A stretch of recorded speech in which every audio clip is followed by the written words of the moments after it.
20 years of trying, 20 years of frustration. Dale Earnhardt will come to the caution flag to win the Daytona 500. Finally. Third-generation star Dale Earnhardt Jr. brings him to the flag. Checkered flag waving. It's over. It's Earnhardt. He's going to do it. He's going to win the race and the NASCAR Sprint Cup Championship. California's Kevin Harvick does it. You are the 2014 Sprint Cup champion. The 24-year-old from Dawsonville, Georgia, is about to join his father, Awesome Bill, in elite company. Chase Elliott is a NASCAR Cup Series champion. Ah! Ring that sign, boys! Yes! And the 1991 winner of the Daytona 500 is Ernie Irvan, the Morgan McClure Chevrolet.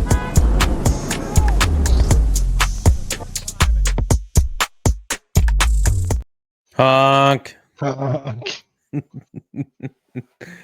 Ladies and gentlemen, Clean Air Show, episode 21. Dude, I just gotta say one thing. Honk. Bing, bang, bing, bing, bing. Terry, fuck going on? Hey, yo, Terry, fuck going on? Oh, Phil, episode 21. We were supposed to record last night, and your internet decided to be shit. Technical difficulties. And so we had Victor, now we don't have Victor, and yeah, here we are. So, you've been starting off every episode with 21 facts. Let's hear them for this one. 21. The number 21 in NASCAR history. My favorite 21 driver. You want to know who it is? Who is it? Kyle Petty. Fuck's Kyle Petty got to do with it? The 21 car currently driven by Josh Berry of Wood Brothers Racing, who has won a race this season, as we talked about last week. 21 synonymous with the Wood Brothers. Obviously, Ryan Blaney ran it to a win. Harrison Burton won it the year before. As of this article's writing, which I think we determined was 2023, in Cup Series competition, the 21 car has started 1,723 races with 82 drivers and has 92 wins. This is way earlier than that then. Yeah, they're 101, aren't they? Yeah, they're on 101. 113 poles, 331 top fives, and 562 top tens.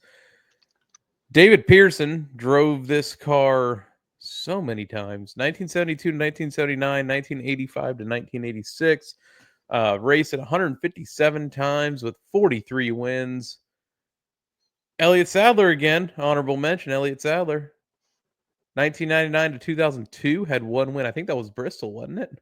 Yeah, you also had a nasty wreck at, what was it, Michigan, where he blew a tire, and they don't talk about it because they said the car was higher than the fence when he flipped. Yeah, it's one of those where they don't want you to know about it. Morgan Shepherd raced it 121 times to one win. Little roller skate ass. From 79 to 82 and 89 to 1990, Neil Bonnet drove the 21 for 114 races to 9 wins. From 2003 to 2005, Ricky Rudd ran it for 108 races. 1996 to 1998, Michael Waltrip drove it for 95 races. He won the All-Star race in it, though. Yep, 96. In 62 to 66, Marvin Panch, 80 races, 8 wins. 1966 1970, Cale Yarborough drove it for 77 races with 13 wins. From 2007 to 2010, Bill Elliott ran it for 64 races. From 87 to 88, Kyle Petty raced it for 58 races.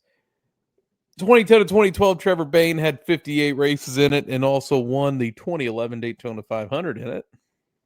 Only thing he's ever done. That was it. 1990, 1991, Dale Jarrett had 53 races and 1 win in it. When was that? Michigan, 1991. Was that his first career win? That was his first career win. We mentioned Ryan Blaney running it before joining Team Penske. From 2000 or in 2006, 2007, Ken Schrader raced it for 48 races. Remember that was like that split roll he was doing with Bill Elliott? Wasn't that when the Little Debbie sponsorship actually started on that car? I believe so. It was always weird seeing anything other than like Motorcraft or something on it. Yeah. Or Citgo back in the day. Here we go with the Wood brothers. I mean, 58 to 61, 63 to 64, Glenwood, 44 races, 1 win. 83 to 84, Buddy Baker, 42 starts, 1 win. Who could forget when Wood brothers went yellow? 2018 and 2019, Paul Menard raced it in 72 races. In 2020, Matt DiBenedetto drove it. We move on. Actually, this one does have Harrison Burton starts in it. 72 starts in it. Those stats have to be like way dated, though. Yeah. 1954, I believe I'm saying this right. Laird Bruner raced it in 19 races. 58 to 61, Curtis Turner, 15 races, 1 win. 1971, Donnie Allison, 11 starts, 1 win. 71 to 72, AJ Foyt, 9 races, 4 wins.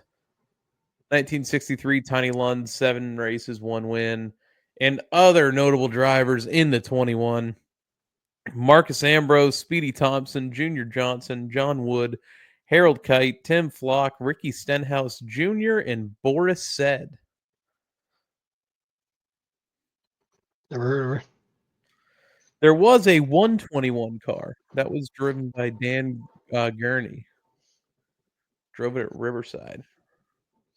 I believe I saw at one point they had a 22 car as well.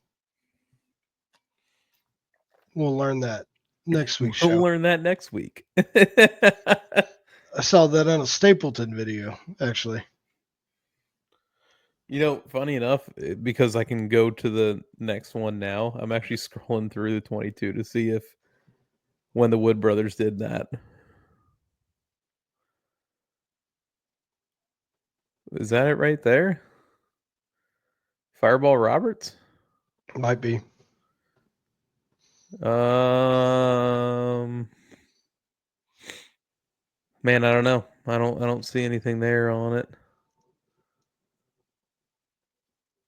Could have been Ricky Rudd in his first attempt.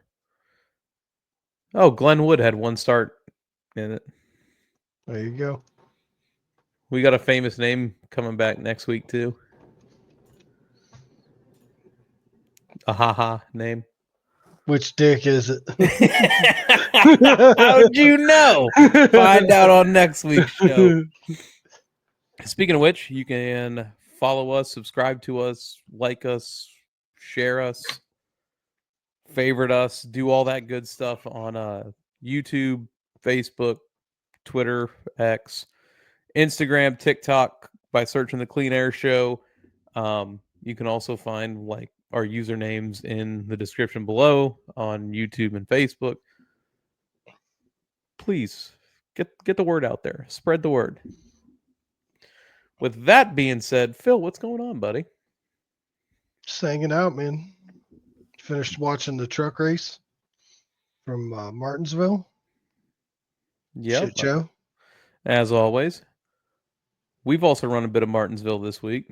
We have. You won one last night. Got a win last night. Got a couple junk, race cars, and got a couple jump starts. We're not gonna lie. Today was your jump start day. I think they were both bullshit, but both. I was in the outside lane right near you. Just had no idea. I thought they were good starts. You thought they were really good starts. NASCAR thought they were too good, or iRacing thought they were too good. Well, what do they know? Phil, you got anything to say about the 5 truck that you wrecked for me? That guy hates me, probably. You wrecked me twice in the same race, man.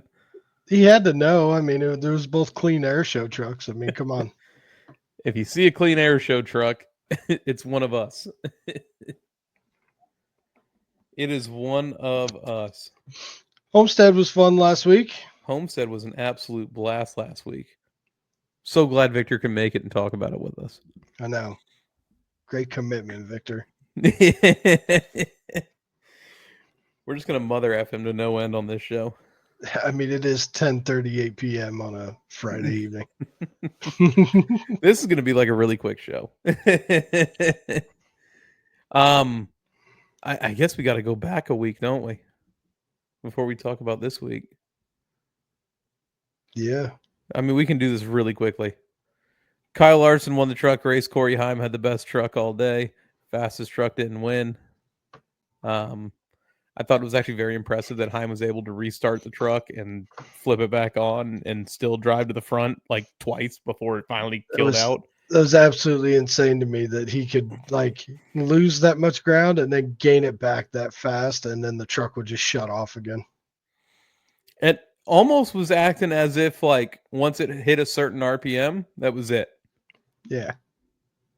Like I don't know what type of insight you could have given there for that, but I mean, sometimes you get up to that point, like plugs could give out or whatever. I mean, who knows? But from what I understand, the ignition was actually going, like the ignition system was letting go.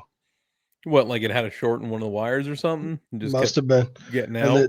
And it would just, the truck would die and he'd refire it and it would run for a couple minutes and then it would die and then it would same thing over and over again. Almost as if it could have been throwing a belt. Yeah.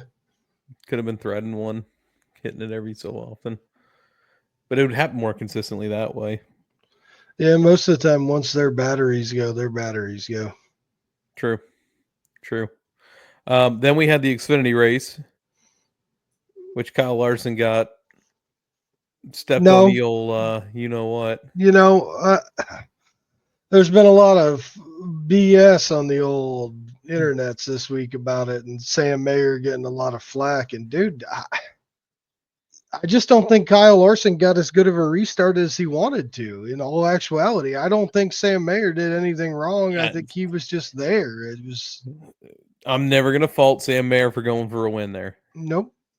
I mean, the only way to do it is by taking the guy in front of you, in this case, the leader, in his position, and shoving the ever-loving hell out of him. It's the only way you can get yourself a run into turn one. Speaking of Sam Mayer, dude, that throwback car I sent you today with the grass on the wrap of the hood for the Kurt Busch throwback. That is sick. That's badass. That is sick. Justin Allgaier ended up winning that Xfinity race. That's my boy. And then Let's do it in a row now. Then you, myself, Victor, woke up the next morning at 6 a.m.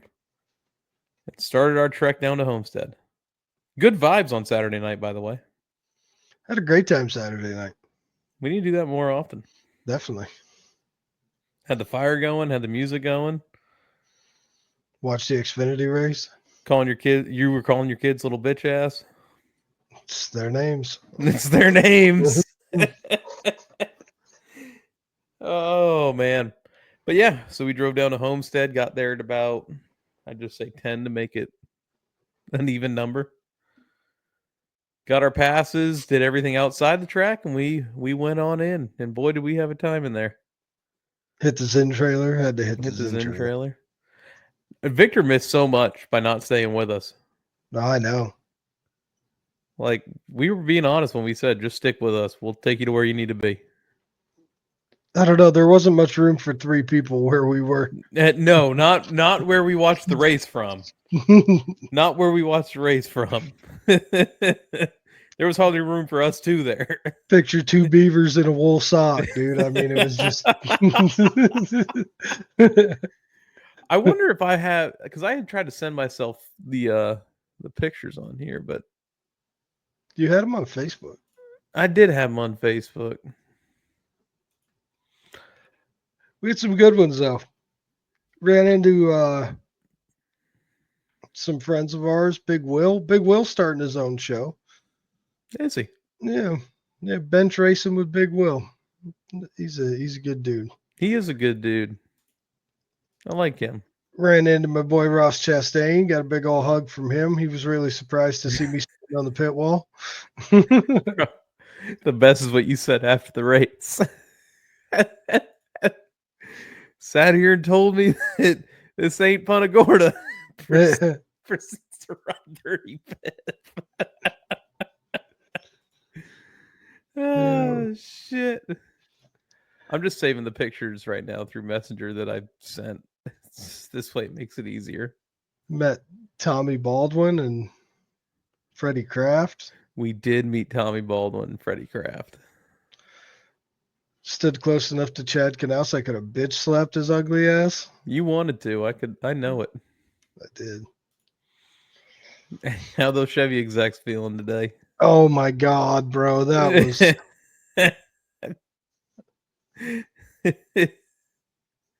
they hated Victor. They hated Victor. We're in Victory Lane and Victor's like, I guess we don't have to call Chevy this week. And all we look over and dude, there's like 10 Chevy executives standing next to us. I'm like, oh my God. I'm like, all right, let's go. It's time to leave, Victor. That was actually the moment where I was like, okay, we gotta go. And then he started his Kyle Larson chant and the song. I could not get out of there quick enough, bro. No.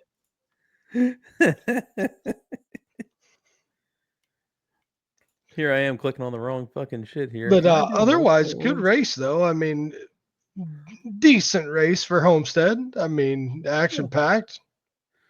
Hey Phil, you want to go through some pictures real quick? Yeah, come on, hit me with them. You got that one? Oh, Bubba. Funny story about this. We were trying to go. We went over to Noah's hauler because we wanted to see if we could meet Noah. And I didn't realize, and Phil didn't realize at the time, that we were standing right at the driver motorhome lot entrance to the garage. So, like, in the first 5 minutes of us standing there, like, Brad Kozlowski walks out. He goes, "Hey, how you doing, guys?" And we're like, "Good, Brad. How you doing?" "Good. You?" Like, we were old pals. And then Bubba walked out right behind him. That's when we snapped this one. We saw a bunch of guys come out of there. Yeah, we did. Then we got old Michael. He was walking down pit road looking like he was lost, other than he was like 9 feet tall. You could find him out of everybody. I'm trying to Hey, remember the guy I said, hey, I think that's Alvin Kamara? Yeah. That was Alvin Kamara. Was it? Yeah. Yeah, I saw on his social media. Were we on his social media? I didn't see it. That wasn't him recording stuff, right? No, he had bright red on. And he walked by and I looked at him and I'm like, man, I swear to God, that's Alvin Kamara. And then he went the other way. Well, he was on pit road and they showed a video of him. No shit. I want to say it might have been like pre-race or something. They showed a video of him. No shit. Moving on to driver pictures. Little Dennis. Little Dennis the Menace Hamlin. Little Jimmy Hamlin. Little James Dennis Allen Hamlin. I like the progressive ride. I will say, I think it's a good look on his car. For sure. Weird. This was still my favorite picture of the weekend. Yeah. I don't know how we managed to get both in the same spot at the same time. Little Tommy Baldwin. He had a hell of a week. He had a hell of a weekend. Here is the area that Phil and I were standing in, where you could only fit us. It was me, AJ, and Chase Elliott's cooler. And we literally propped up right here. This was like as the race was getting ready to roll. We're getting ready to stand. Yeah, you can still see cars on pit road. And like we made friends with NASCAR officials. They were feeding us freaking Uncrustables and like it was a good time. Like we had a great time standing there. The lady that was standing next to us that was watching the gate was asking all sorts of questions throughout the race. Like how just many more trying laps to learn. are left in this? Yeah, how many more laps are left? 260 laps total. What lap are they on? Like 30. Oh shit.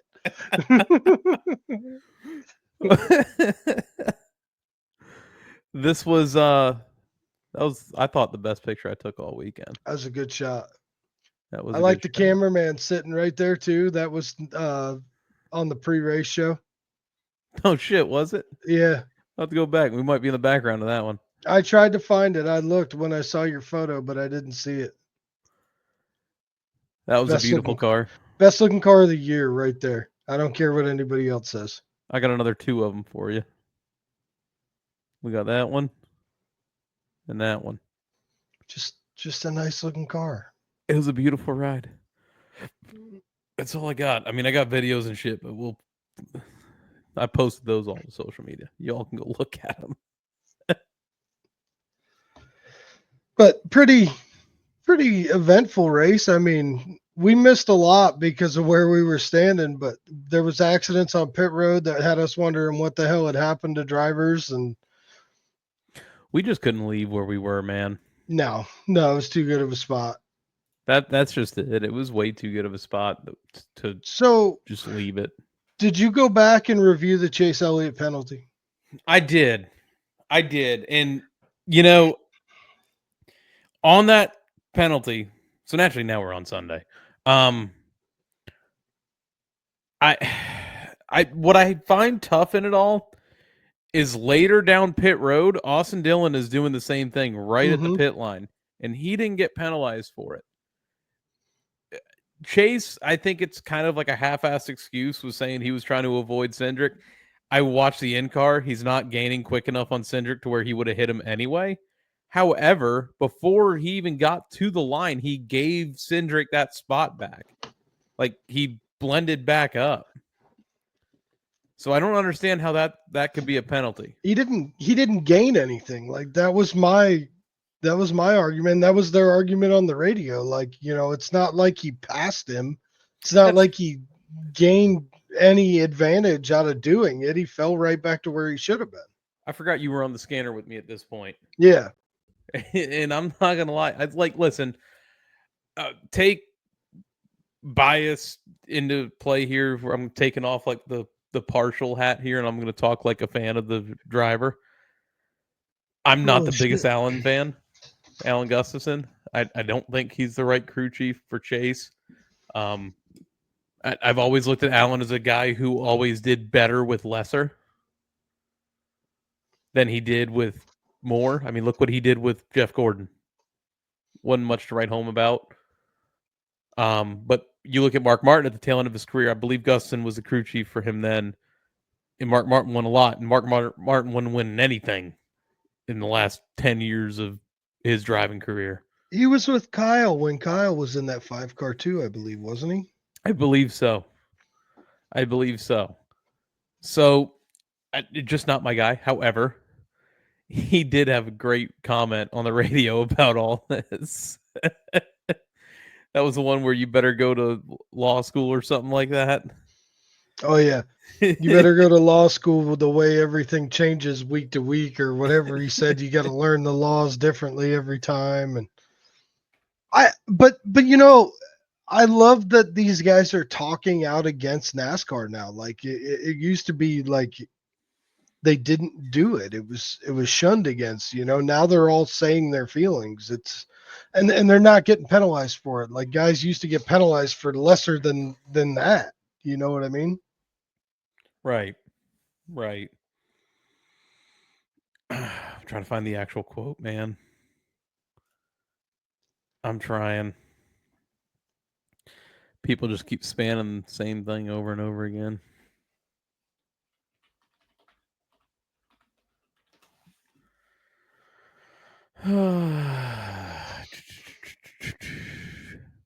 Better podcast hosts be more prepared for this.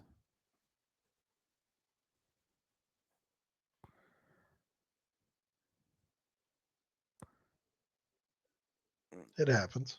So newsflash, they're not interested in anything but their decisions. That's where we're at. It was a lot of fun when we used to be able to race. Now it's just, go back to law school. You've got to be a litigator. So many rules.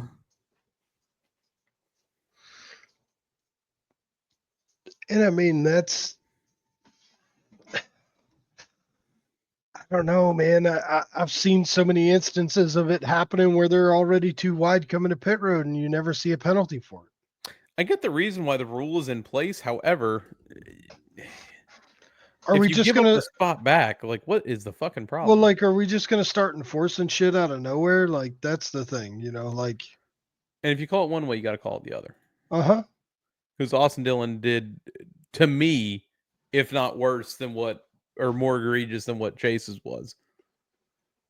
Chris Wright didn't get a penalty for what he did on pit road. Yes, he did. They said he got a speeding penalty. Has Josh Balicki's car come down yet? Oh my god, dude! I think the quarter panel's still at least in orbit. That's still so far like my favorite in-person moment of the year. When I was like punching Zach's shoulder, like, bro, he ain't gonna make it. Ain't no way he's gonna make it. Sure enough, boom. It's always fun when you can see it from a mile away, bro. I was at the race where Cody Ware did that coming to pit road and hit Jimmy and a bunch of other people. I remember that one. I was at that one. Same feeling. I remember that one. And then there was who hit a fucking ambulance or something coming to pit road. Kenseth. Was it Kenseth? I think so. So Kenseth, that was like Richmond or something, I believe. Well, then Matt D and somebody else hit a safety truck one time too. Matt D got spun out by the safety truck on pit road. Well, there's no shocker there. It's like Natalie Decker getting spun out by the tow truck. Don't bring that up again. We joked about that for weeks. What the fuck?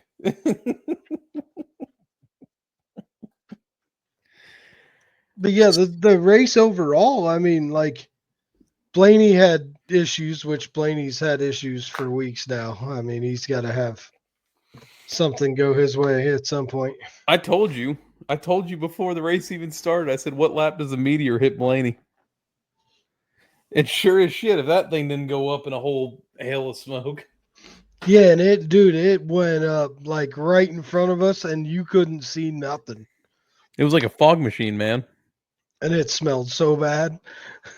And just before that, Carson Hocevar had an issue. I remember them coming over the radio of Chase's radio, like, the 77 slow here. And then all of a sudden we saw him pull into pit road. I don't quite know what actually happened to him. I don't know. It's like on a restart, he was there and then he fell back real quick. Like he was up front. He was in the top 5. Yeah. And then Bell stepped on it. Coming Stepped out on of it 4. big time. He did step on it big time. But that was it for on-track incidents. I realistically, it came down to pit road. Yeah. There was more entertainment there than there was, or more controversy there than anything on the track. And I mean, Larson ran a hell of a race at the end, and I'm not a Larson fan, but he ran a hell of a race. Like he was an inch away from that freaking outside wall at all times. And as many times as I had tapped you on the shoulder and been like, Larson's in the fence again all day long, I don't know how the hell he could just stay up there and still rip that thing like he was. Dude, I guess what drives me nuts when Larson does his deal where he's ripping the fence is that no guys give him a fight. I mean, Bowman didn't put up a fight at all. In fact, he gave the lead away to Larson. I thought if we had got a late race caution, I thought Bubba was going to be there. God. I thought Bubba was going to be a challenge, a force to be reckoned with if that thing had like a 15-lap finish. Good to see a different side of him, though. He's very different. He's very different now. Extremely different. They were talking about it on pit road. Like a lot of people were saying, like he's very humble now. He's very like fan friendly where he wasn't before. Last year. I laughed because of what we did last year where we didn't get a picture with him at all. He just kept walking. Oh, dude, he went like the furthest way around, so he didn't have to talk to any fans. But like, we saw him multiple times this weekend, on Sunday, and he was friendly, said hi, talked to everybody, like big groups of people he was chatting with, which that's not Bubba. No, it was nice to see. Truex wasn't there to brush us off again. And then you fucking. Hey, Martin, can we get a picture?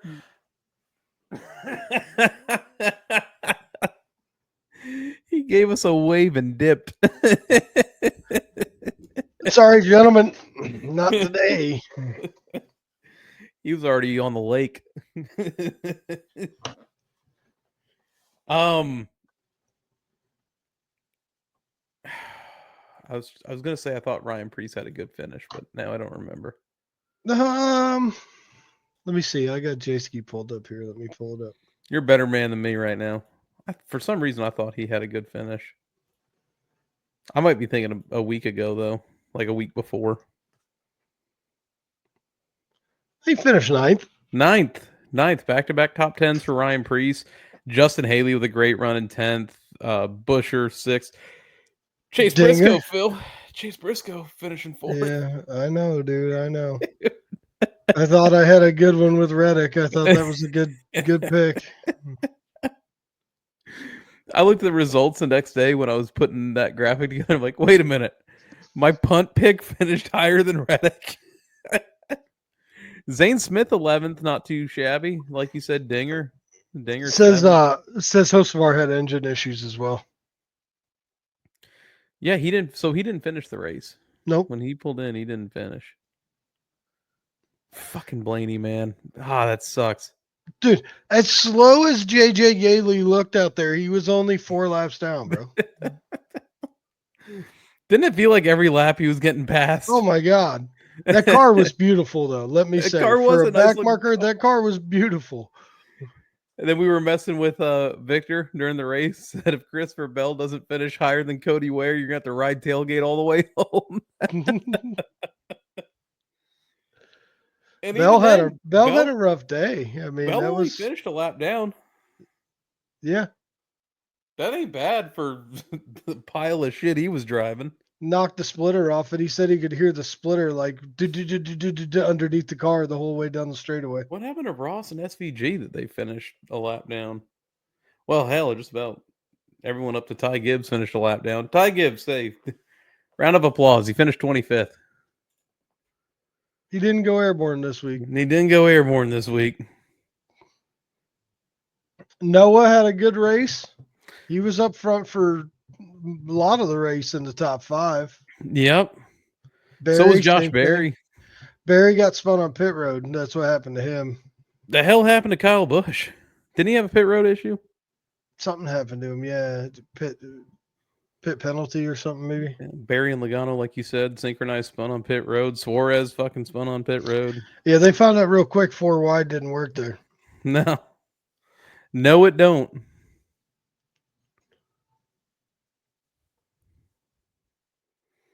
Did lots of walking.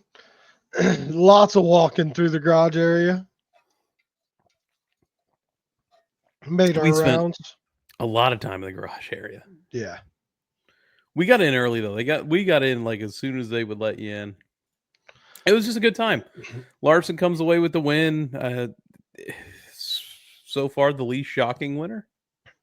Had a really cool experience with we were with my buddy Race Car Johnny, and he had a group of little kids with him, his daughter, his son, and a couple other kids, and they were getting autographs from all the drivers going to the drivers meeting, and that was cool. Like, I remember being that kid, so watching that was like really, really cool seeing like the interaction and like how excited they were.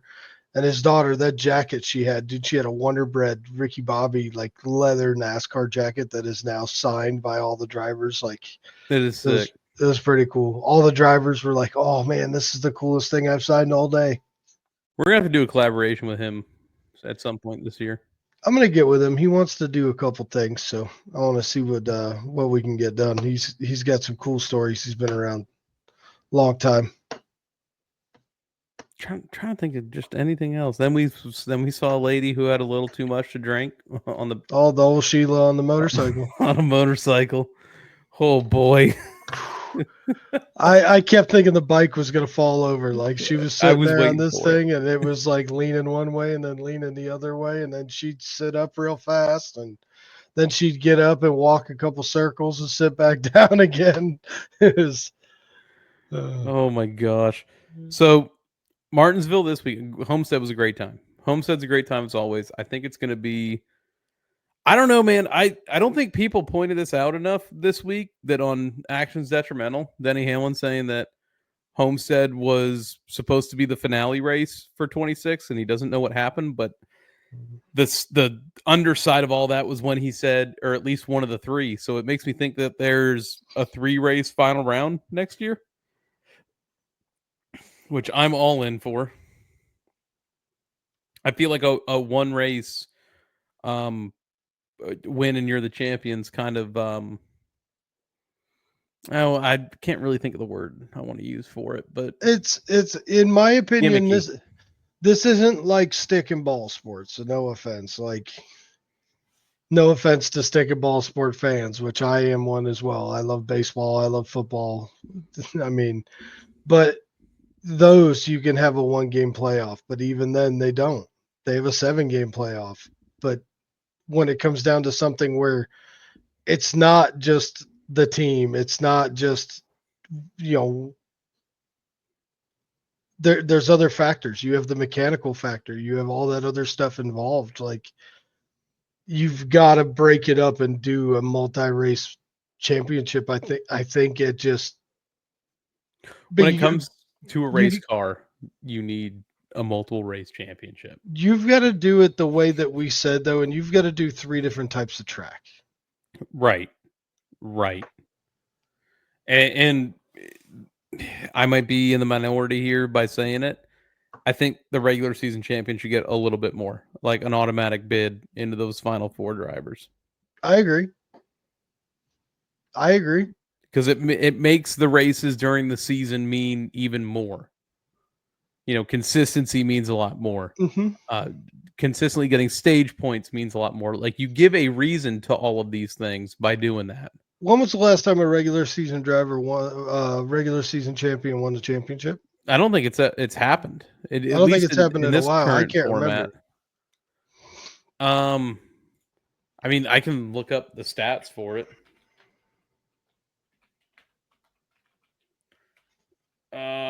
Champions. I spelled all of it wrong. Just a random thought popping into my head. It's So Tyler Reddick won it last year. He did make the championship 4. Truex won it in 17. But he didn't. Oh, he did win the 2017 championship, didn't he?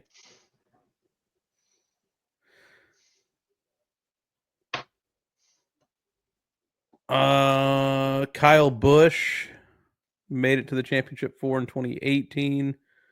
Finished 4th in the title race and the season standings. 2019, Kyle Busch won the regular season championship and the 2019 championship. But when they started actually awarding it was 2020? When they actually started awarding the regular season championship? Mm-hmm. 2020, Harvick was eliminated in the round of 8.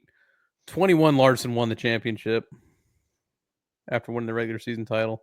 Chase won it in 22. He lost in the championship 4. Truex won it in 23. Was eliminated in the round of 8. And then Reddick lost in the championship 4. So it has been done. It's just since Kyle Larson. Kyle Larson was the last one. But like you're saying, let's see more emphasis on the actual championship for the year, because this is gonna sound really bad, unpopular opinion. I'll say it right now. This is full opinion of Philip Ellis, nobody else. The Chase championship don't mean jack shit. No, I was kind of saying earlier, it's gimmicky. It doesn't, but to be the guy who dominates the 26 races the rest of the year and is that consistent to be the champion, where points are, bonus points and all that are coming into a factor, but that's big. I understand why they changed it to a playoff format after the Winston Cup format. They wanted to give it a little bit more entertainment to it, and that part's not a problem. That original Chase playoff format, I actually enjoyed it. I thought it held a lot more merit than it does today. When they tweaked it, it wasn't bad. Where if you won, you were automatically in. That was more so. I felt as a way to limit Jimmy from winning so many damn championships.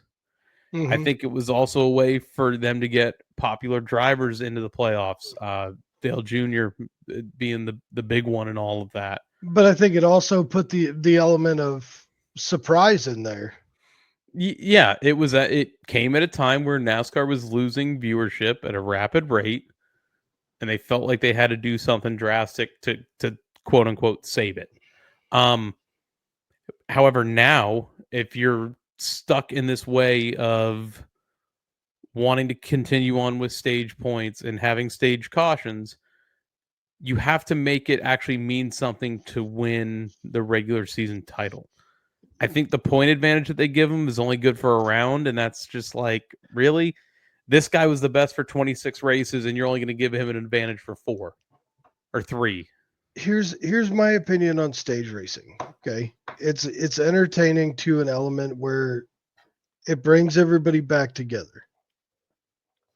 And it brings the choose into a factor now. But at the same time, you can't tell me that race at Homestead wouldn't have been much more interesting if they had to actually run it out and not be able to pit for tires. Right. Well, the Xfinity race wouldn't have been, but the Cup race would have been. I think if the Xfinity race didn't have the stage cautions, Larson probably would have lapped all Oh, the way up Larson would have to smoked second. him. Oh yeah. um, But I mean it's good and bad, but at the same time, like, you remember why they what? Here's why I think they went to stage points, and that was to avoid the debris cautions that Carl Edwards called out after 2016. yeah. That's what I think why they went to a stage platform or a stage not production. I'm awful with trying to get the words out today. Element. Format. Format? Element? Format. Format? Yeah. Format. Yeah, sure. We'll go with that. It's been a long day, man. But Daniel no, I Hemrick, mean it's like little tweaks would go a long way. minor ones too. It's not even anything major.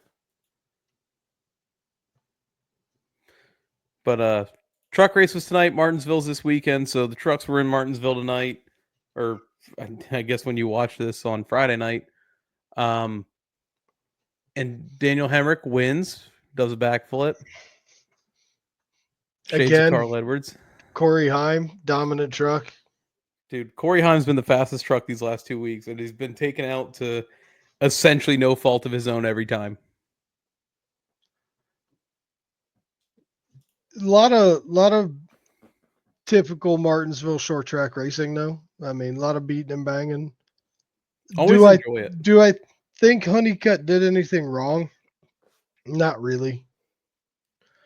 Do I feel bad for Corey Heim? You're damn right. But I mean, that's Martinsville, as Denny Hamlin would say, the short track racing. That's short track racing. I feel bad for Haim, man. He's had the best truck the last 2 weeks. And just nothing to show for it. Yeah. So we move on to some fantasy stuff here.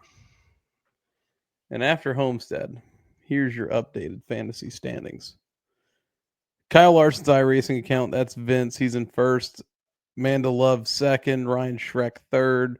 One Blue Weston fourth. 5 Dale's Mustache. 6th is yours truly. 7th, Ruggs Motorsports. 8th, Junior's Wild Bandits. 9th is King J Hip Racing 3. 10th is Cole the Bull 24. 12th is Door Bumper Not Clear, who I think Brandon won Homestead last week. 13th is old Philly Phil, Mr. Excitement. 14th, Casual Chaos. 15th, Priscilla. 16th is Victor. 17th is Josh's Berries. 18th is T. Cawthorn. And for some reason, Jack Hammer not ranked here again, but he's got 928, which would put him in 11th. I didn't say in 11th, so he would be 11th. Yeah, I don't understand why it keeps doing that. I don't know either. So, who are the picks for this week, Phil, in Martinsville? Who have I picked this season? Can you give me a rundown so I know who I can't pick again? I was talking on fantasy. I wasn't doing the Oh, picks. I yet. haven't set mine yet. Let me get in there. I'm going to say this now. I'm not picking Denny Hamlin. I'm not putting him in my lineup. He has finished well at Martinsville, but no wins in a long time at Martinsville.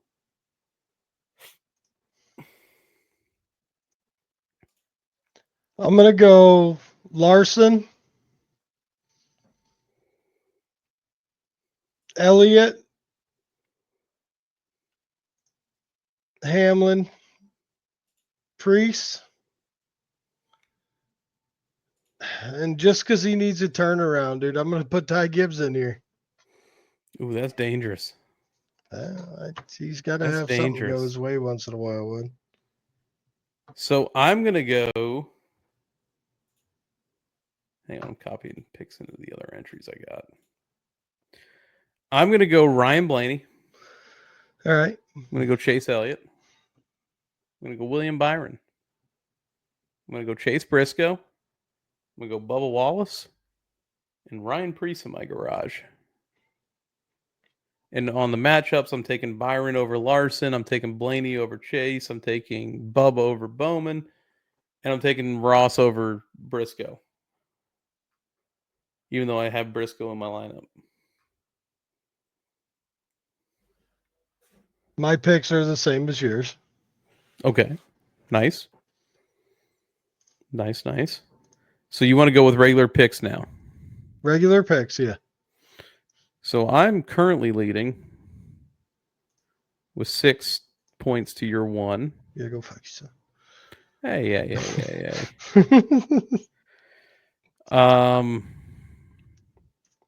Fuck, Martinsville's a tough one this time around. I mean, remember though, you do get to reset drivers come playoff time. Just playoff drivers though.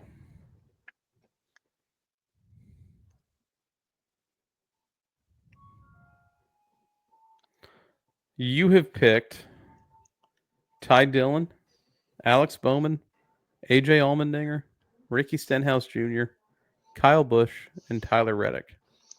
Okay. So where are you going for Martinsville? Let me get Denny Hamlin. Using Denny Hamlin here.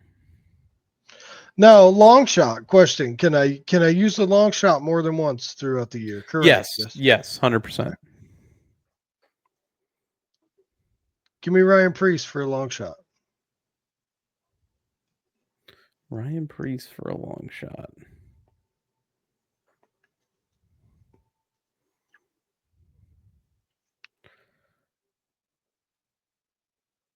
I'm going to go Bubba for my pick. I'm going to go Bubba for my main. I don't want to go the same as you with Preece for my long shot. I don't want to do Myers. that. Burt Myers? No, I ain't going him with my long shot either. Let me look at the entry list here, because this is a debatable one. Good run tonight while you're looking that up for my buddy Patrick Starpoli, top 20 in his Truck Series debut. That he was. Running Xfinity tomorrow for Sam Hunt Motorsports, starting in the same spot he started today, I think, DNL. I feel like I keep picking the same. No, you know what? Give me Josh Berry as my sleeper. All right. Yeah, give me Josh Berry as the sleeper. Now it's time for your favorite time of the show. Big junk. Not many candidates this week. Not many candidates this week. I think, honestly, I would say 4 candidates this week. And I'll list them in no particular order. Ryan Blaney blowing up. Corey Hyman and Kyle Larson. Kyle Larson and Sam Mayer, and Christopher Bell. I'll just go Blaney. I think Blaney's a good call. Just because that was, as it went by, it was big junk. My honorable mention would be Bell, though, after how dominant he's been on the season, and then just to completely step on his pee-pee. I was going to say, what's the line, Phil? Stepped on his pee-pee. Stepped on his pee-pee. You got any fun facts this week?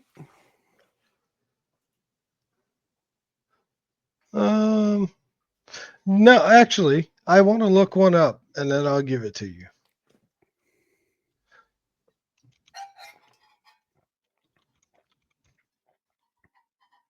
So,